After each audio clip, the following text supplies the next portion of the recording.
सारी चर्चाओं के बाद मनुष्य अपने घर को ही लौटता है, और जब घर को लौटता है तो वो सबसे पहली चीज़ ढूंढता है जिसका नाम रोटी है।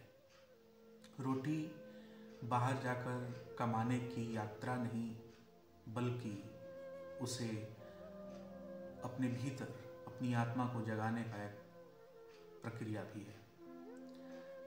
रोटी से मनुष्य की आत्मा जगती भी है और इसकी कमी से कभी कभी सो भी जाती है।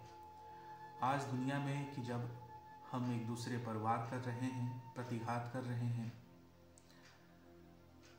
सबसे बड़ी कमी जिस चीज़ की हो रही है वो है रोटी की, और जो चीज़ बढ़ती जा रही है वो है मनुष्यों की भूख। इसी सिलसिले में मैंने अभी सोशल मीडिया पर एक रील्स देखा और जिससे काफ़ी प्रभावित हुआ। मन अंदर से दुखित है, व्यथित है।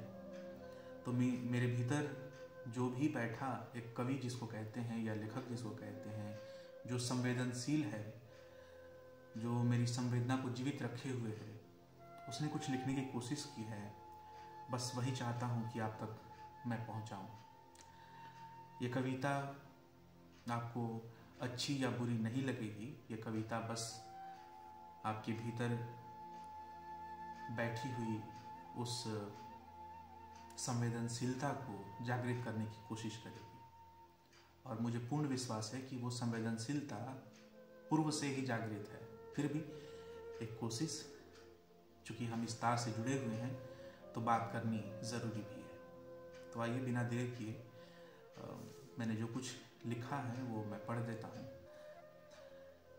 एक लड़की गुड़िया की सी, छोटी, भोली, सुंदर, प्यारी, आंखें अपनी मचल कर रोती हुई कहती रही, दे दो मुझको रोटी, दे दो मुझको रोटी। एक बुढ़िया धीमे से मेरे कान में बोली, एक बुढ़िया धीरे से मेरे कान में बोली, बेटा अब पूछता नहीं, अफसोस है नहीं है बेटी, दे दो मुझको रोटी, दे दो मुझको रोटी।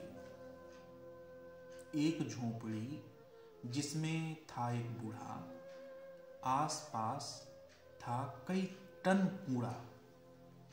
एक झोंपड़ी जिसमें था एक बूढ़ा, आस पास था कई टन कूड़ा।